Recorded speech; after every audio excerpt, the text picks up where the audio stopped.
Assalamualaikum warahmatullahi wabarakatuh. Ya, masih bersama dengan Primat Channel, dan tentunya masih seputar pembahasan untuk soal-soal ulangan, dan kali ini kita akan bahas untuk soal-soal peluang ya.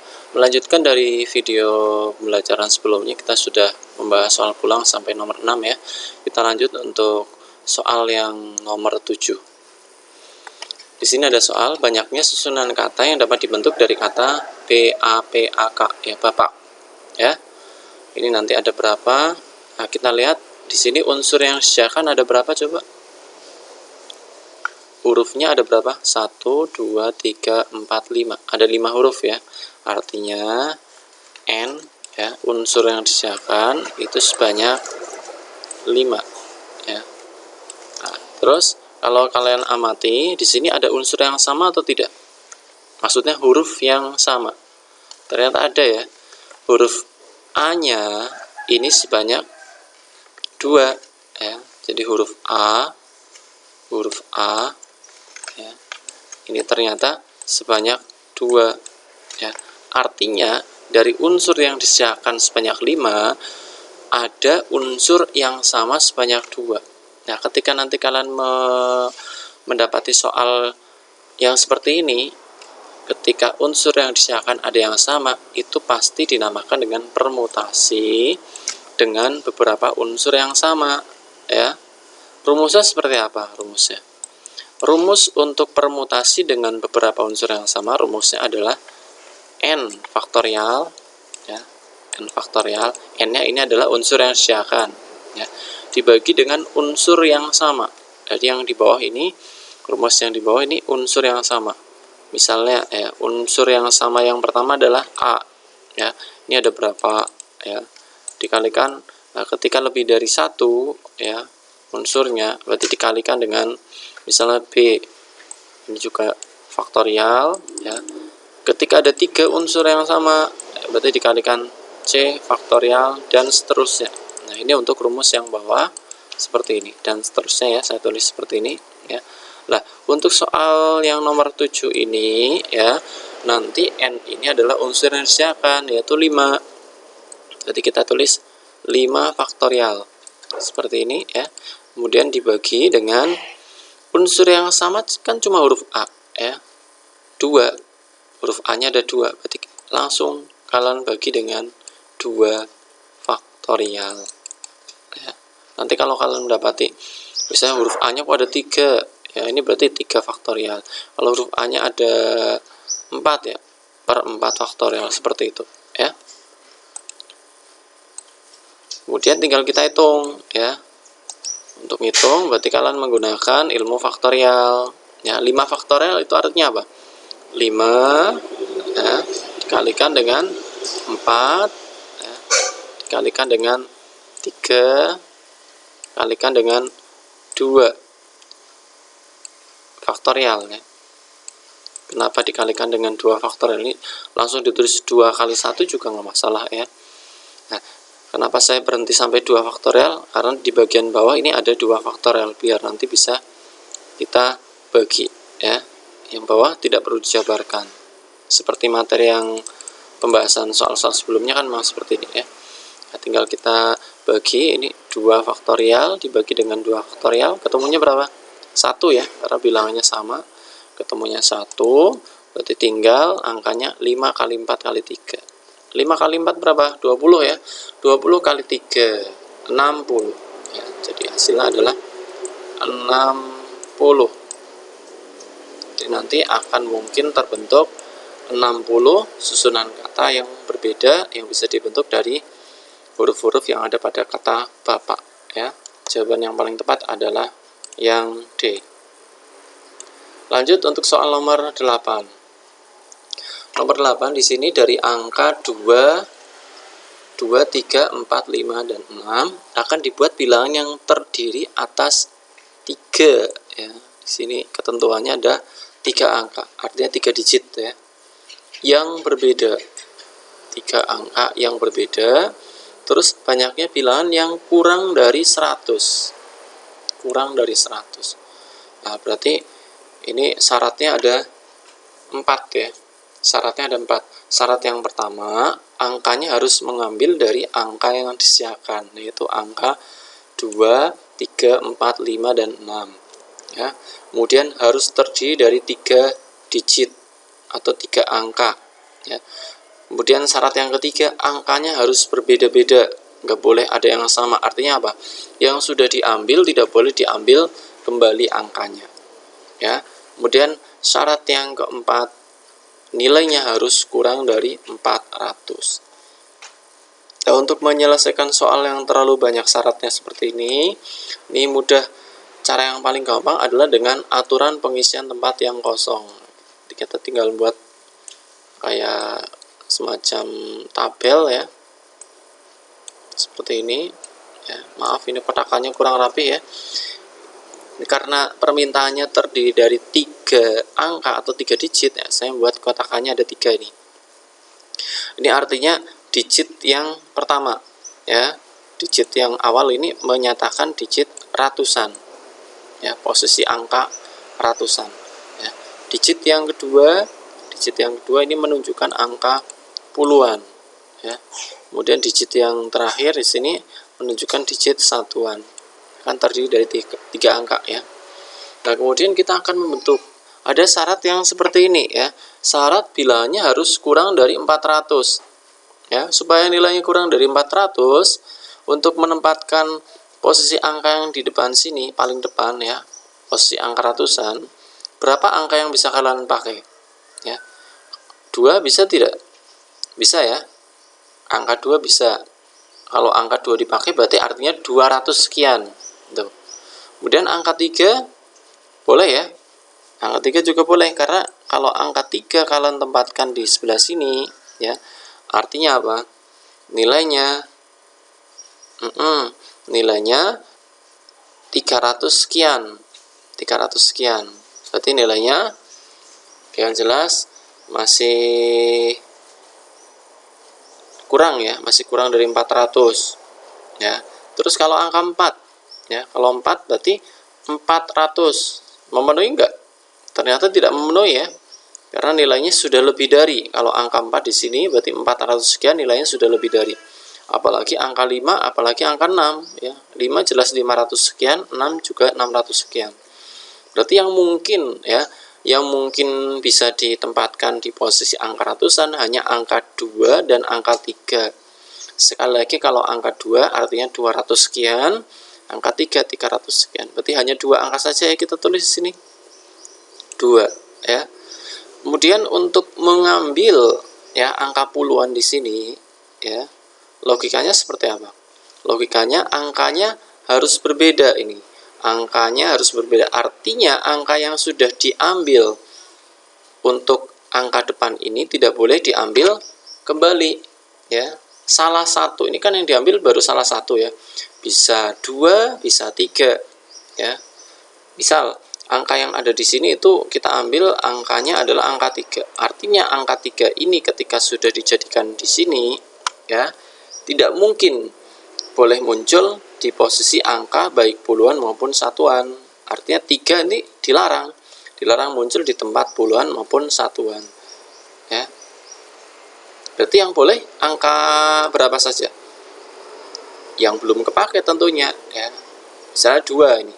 2 yang tadi kepakai kan angka 3 ya. Berarti angka 2 belum kepilih ya. Berarti 2 boleh ya, 3 jelas nggak bisa ya, 4 bisa ya, 4, terus 5 juga boleh ya, karena belum kepilih. Terus 6 ya. Ada berapa angka? 1, 2, 3, 4. Ada 4. Kalau masukkan ke angka bulan ternyata sebanyak 4. Kemudian tinggal satu angka lagi, yaitu angka satuan. Nah, untuk angka satuan tentunya kita juga masih memperhatikan syarat ini. Angkanya harus berbeda. Seperti apa?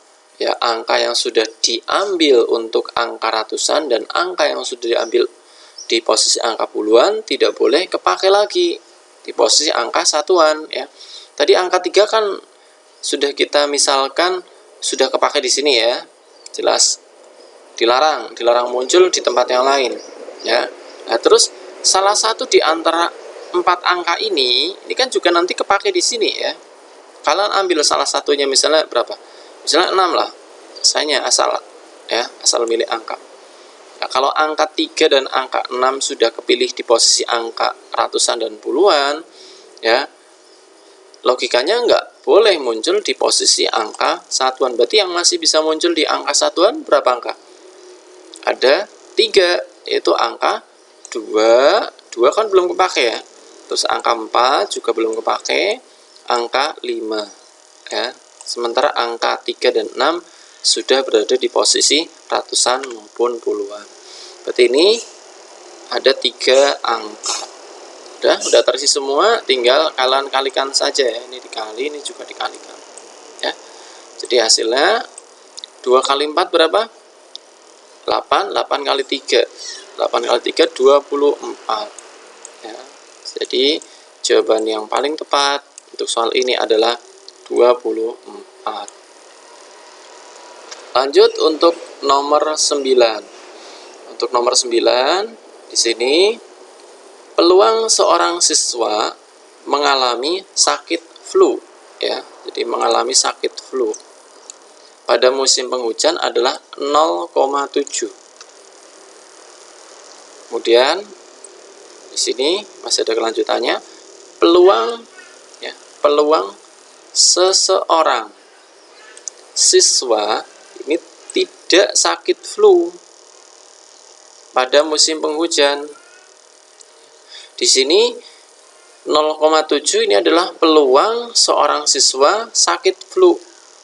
Tapi yang ditanyakan peluang siswa tidak sakit flu. Artinya kan bertentangan ya. Nah, ketika kalian mengerjakan soal yang berlawanan seperti itu, kata kuncinya di sini ya. Kata kuncinya ada kata tidak. Nah, peluang jika yang ditanyakan berhubungan dengan kata tidak, kata bukan, atau kata-kata yang sejenis dengan kata itu, ya, berarti artinya itu termasuk peluang komplement, ya, peluang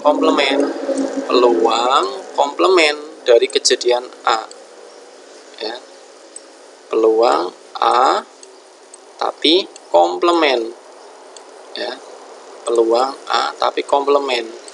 Komplement itu artinya bukan atau tidak. Ya, rumusnya apa untuk menyelesaikan soal komplement?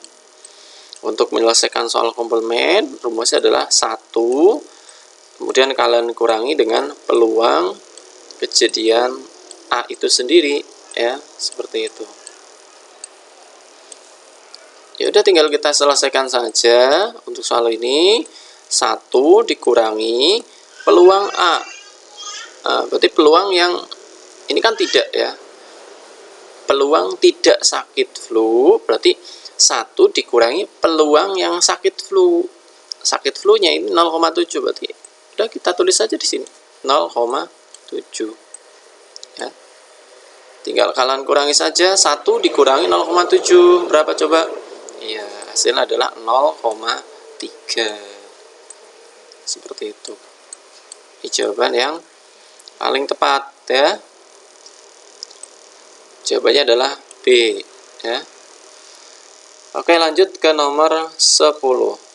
Nomor 10 di sini ada soal ya. Dalam pelemparan sebuah dadu, peluang muncul mata dadu yang kurang dari 3. Mata dadu yang kurang dari 3. Kalian tahu ya, dadu. Dadu itu punya berapa sisi coba?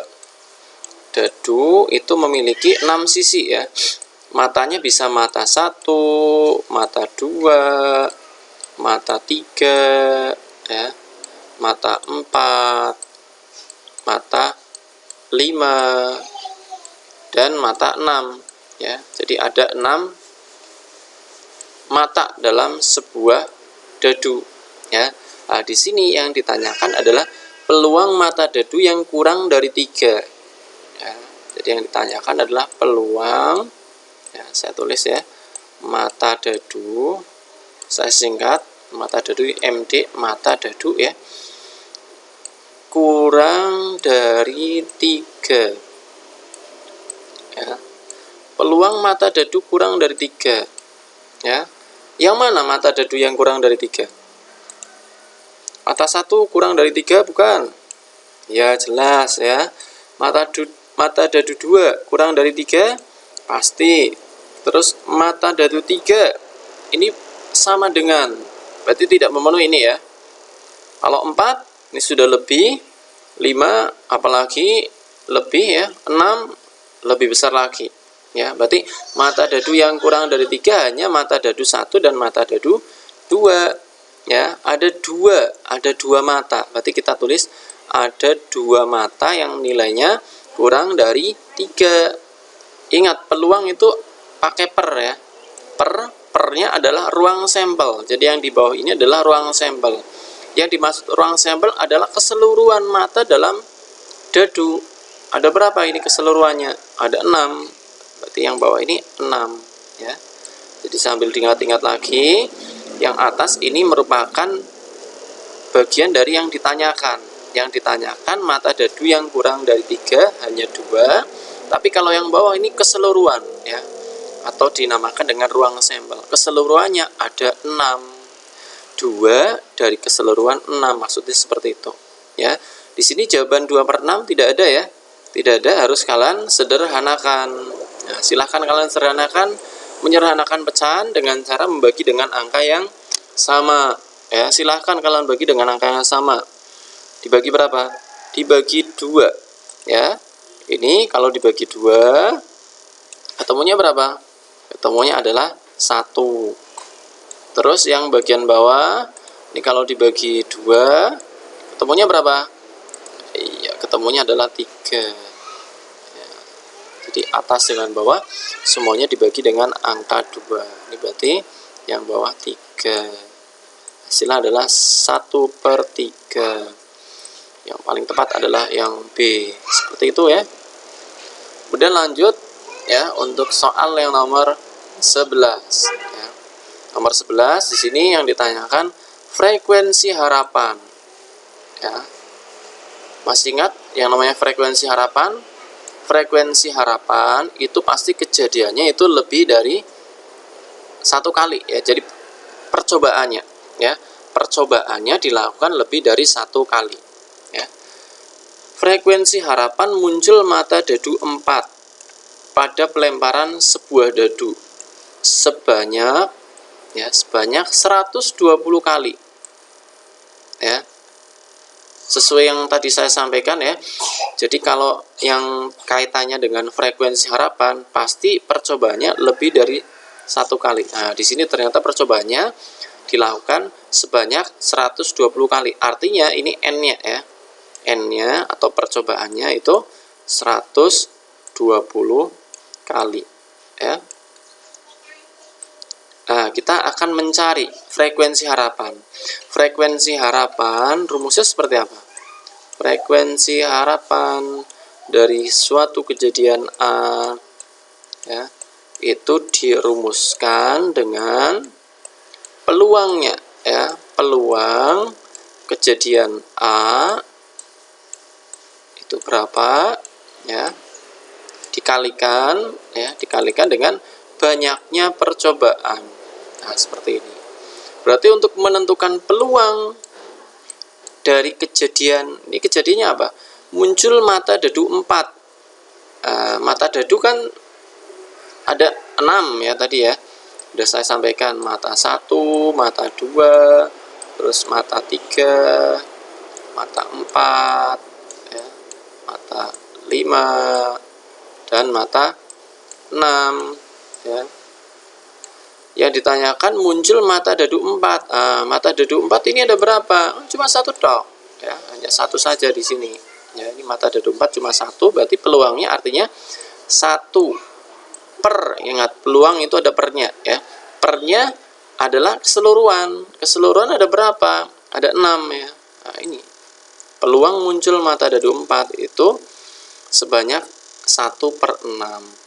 Nah, karena dilakukan 120 kali, N-nya tadi 120 ya, silahkan kalikan dengan 120 seperti itu. Tinggal kita hitung hasilnya berapa coba. 1 kali 120 kan 120 ya. 120 dibagi 6 berapa? 20 ya. Nah, seperti ini. 20 kali maksudnya ya. Jadi frekuensi harapan, jadi harapan munculnya mata duduk 4 itu sebanyak 20 kali. Ya, jawaban yang paling tepat adalah yang A. Lanjut, satu nomor lagi ya. Satu nomor lagi kita coba ya, yang nomor 12 ya. Ada soal seperti ini. Sebuah uang logam dilempar sebanyak 30 kali. Ya. Jadi uang logam tahu ya. Uang logam itu bentuknya koin bulat kayak gini ya. Memiliki berapa sisi coba ya?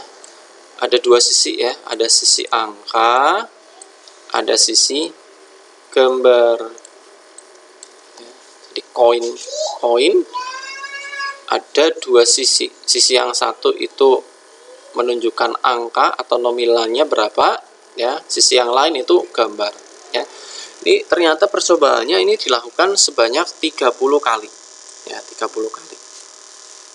Nah, pada pelemparan tersebut ya, sisi angka ya, sisi angka.